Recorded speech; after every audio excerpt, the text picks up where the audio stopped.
नमस्कार। आज एक बहुत ही महत्वपूर्ण मुद्दे पर प्रेस वार्ता को संबोधित करूंगी और आज की प्रेस वार्ता में आए सभी मीडिया के साथियों, सभी पत्रकार बंधुओं का मैं स्वागत करती हूं, इस्तकबाल करती हूं, अभिनंदन करती हूं।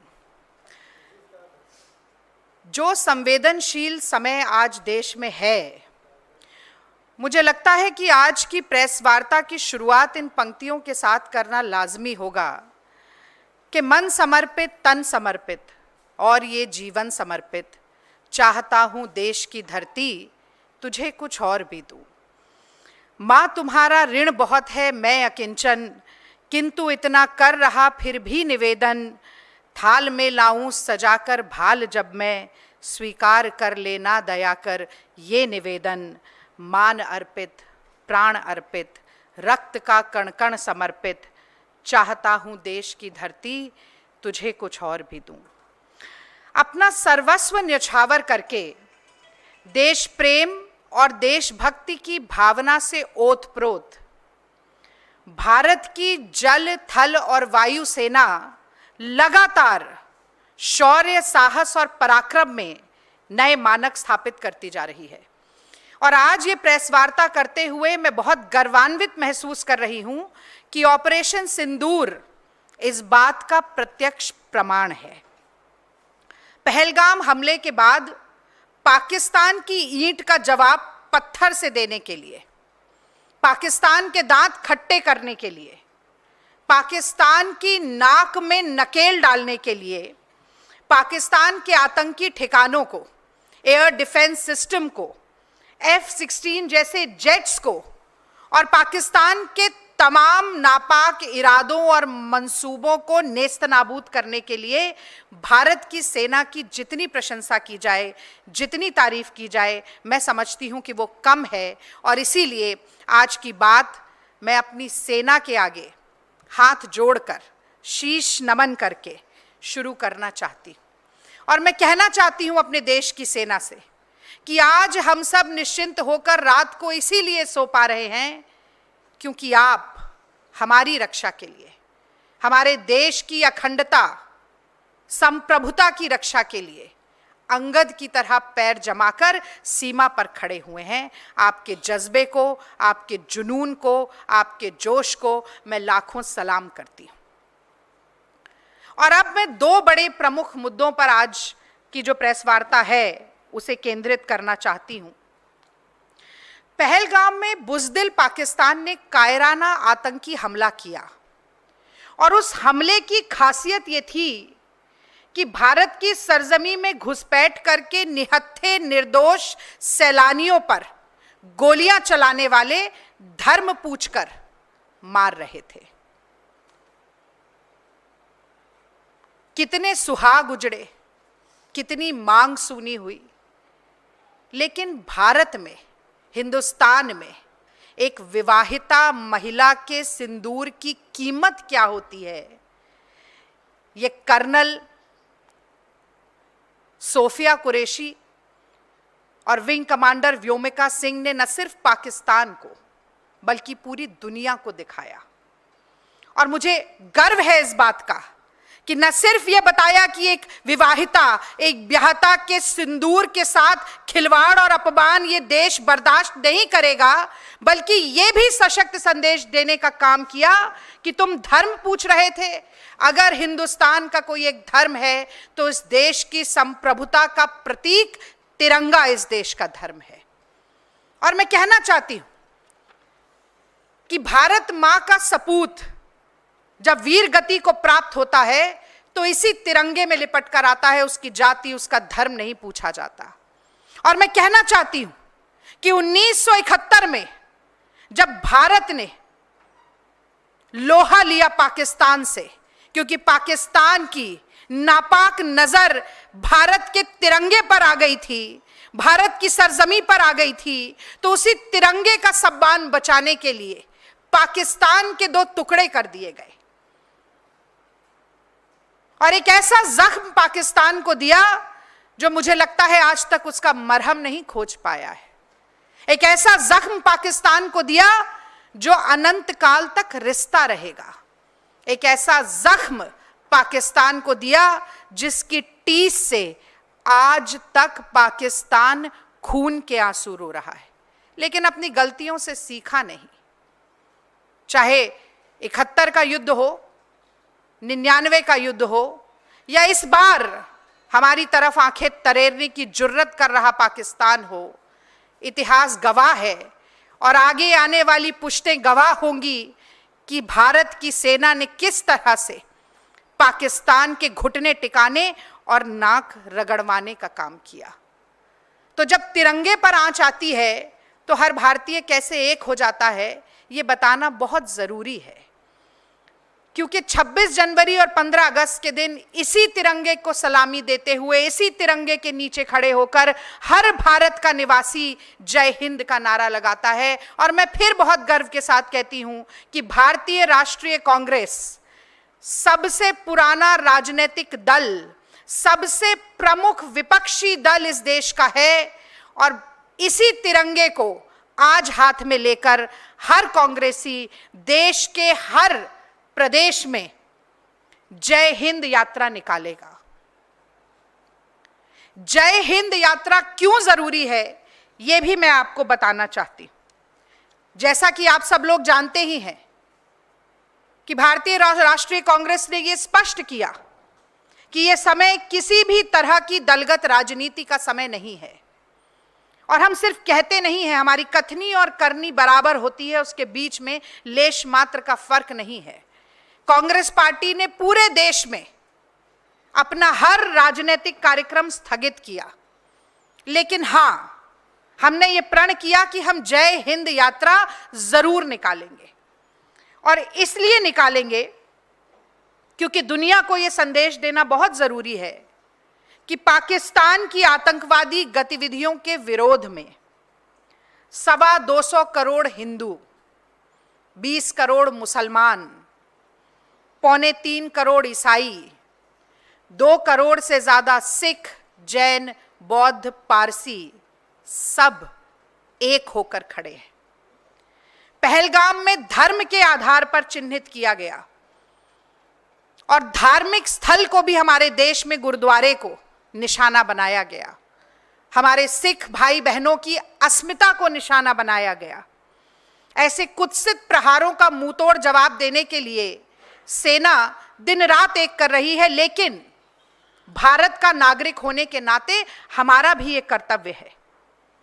हमारा भी कर्तव्य है कि हम हिंद की सेना का मनोबल बढ़ाने के लिए आज एक साथ चलें और ये कहें कि इस देश में हर धर्म, हर जाति, हर वर्ग, हर संप्रदाय, हर क्षेत्र का व्यक्ति पाकिस्तान के विरोध में भारत की सेना के साथ और भारत की सरकार के साथ भी कदम से कदम, कंधे से कंधा और आवाज से आवाज मिलाकर चलने के लिए पूरी तरह से तैयार है।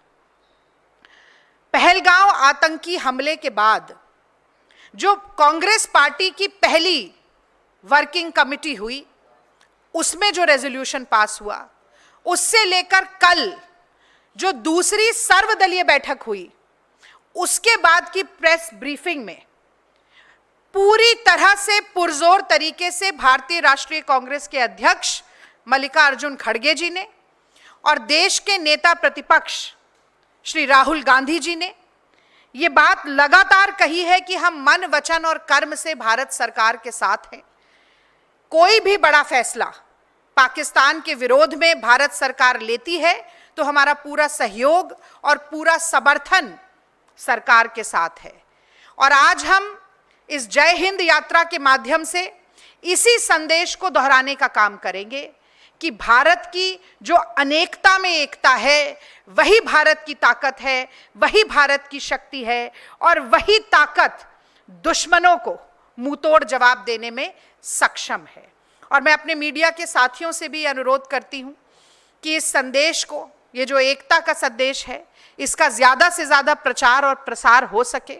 और मैं आपके माध्यम से देश की जनता जनार्दन से भी अपील करती हूं कि आज देश के तमाम कांग्रेस पार्टी के मुख्यालयों से ये जय हिंद यात्रा निकाली जाएगी, तो इसमें बढ़ चढ़कर हिस्सा लें, अपनी सेना और अपनी सरकार का मनोबल बढ़ाएं और उनका साथ दें।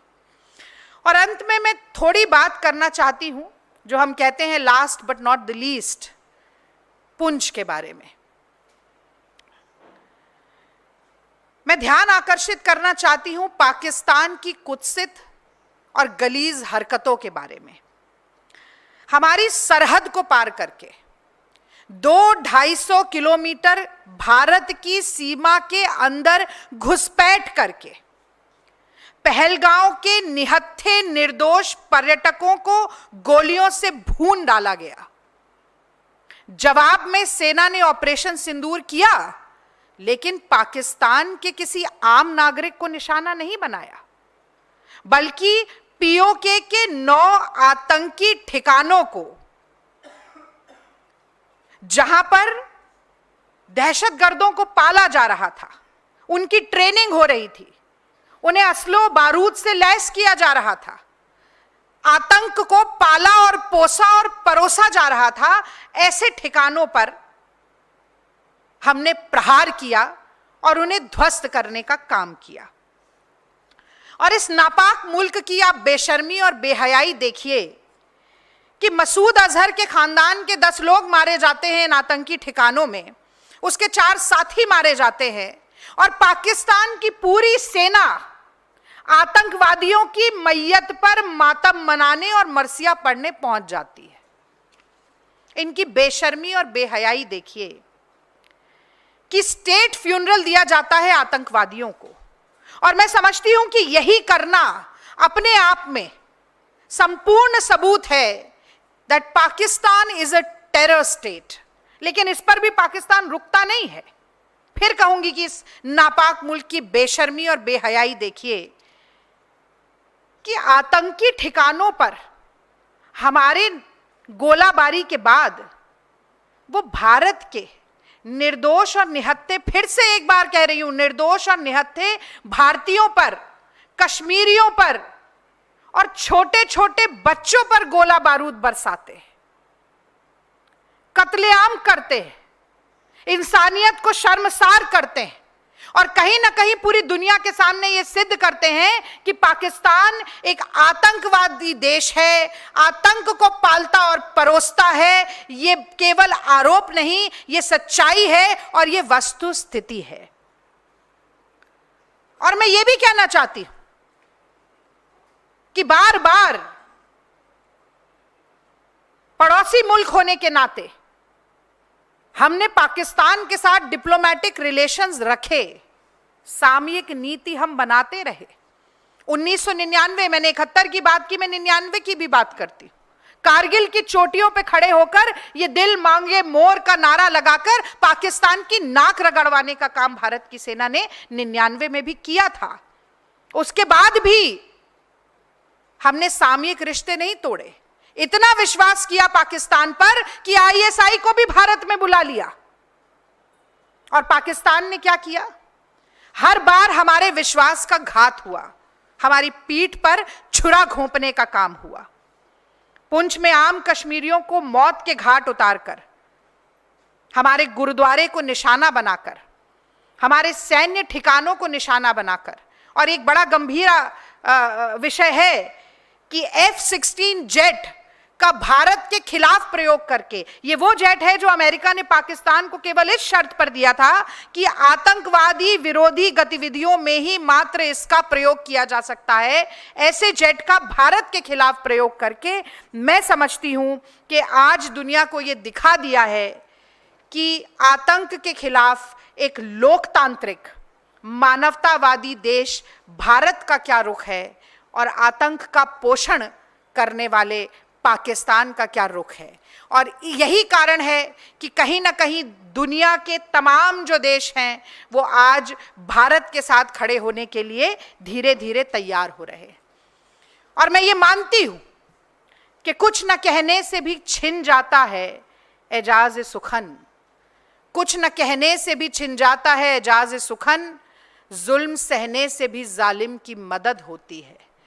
तो वक्त आ गया है कि पाकिस्तान के आतंकी जुल्मों सितम के जितने ठिकाने हैं, जितने ट्रेनिंग कैंप्स हैं, भारत में दहशत और आतंक फैलाने के जो भी मंसूबे हैं, सांप्रदायिकता और धार्मिक तनाव बढ़ाने के जितनी भी कोशिशें हैं, भारत की सरजमी की ओर उठती हुई जितनी भी नापाक नज़र है, उसे जड़ से उखाड़ फेंकने का समय आ गया है। मैं मानती हूं कि इस दिशा में बढ़ता हुआ हिंद की सेना और सरकार का हर कदम जो है वो एक बहुत ही जायज़ और काबिल कदम है और हम उसका समर्थन करते हैं। पर अंत में मैं एक अपील भी भारत सरकार से करना चाहती हूँ कि भारत और पाकिस्तान की सीमा के आसपास के जितने गांव और जितने शहर हैं, वहाँ पर रहने वाले भारतीयों की सुरक्षा को प्राथमिकता देना भी भारत सरकार की ही जिम्मेदारी है। पुंछ में जिन लोगों की जान गई, मैं दिल की गहराइयों से उनके प्रति संवेदना प्रकट करती हूँ और मैं कहना चाहती हूँ कि उनके परिवारजनों की देखभाल करना भी सरकार की जिम्मेदारी है। मैं कहना चाहती हूँ कि जो घायल हैं उनको शीघ्र और अच्छी चिकित्सा मिले, ये भी सरकार की जिम्मेदारी है। पाकिस्तान को उसकी औकात दिखाना तो ज़रूरी है ही, अपने नागरिकों की जान बचाना भी सरकार की जिम्मेदारी है। आशा है कि इस दिशा में भारत सरकार पुख्ता कदम उठाएगी और आशा है कि निर्दोष भारतीयों के खून के एक एक बूंद, एक एक कतरे का हिसाब भारत की सेना पाकिस्तान से लेगी। और अंत में मैं बस यही कहूँगी कि खून फिर खून है, टपकेगा तो जम जाएगा, जुल्म फिर जुल्म है, बढ़ता है तो मिट जाता है। हम इस जुल्म को मिटा कर रहेंगे। बहुत बहुत धन्यवाद। जय हिंद।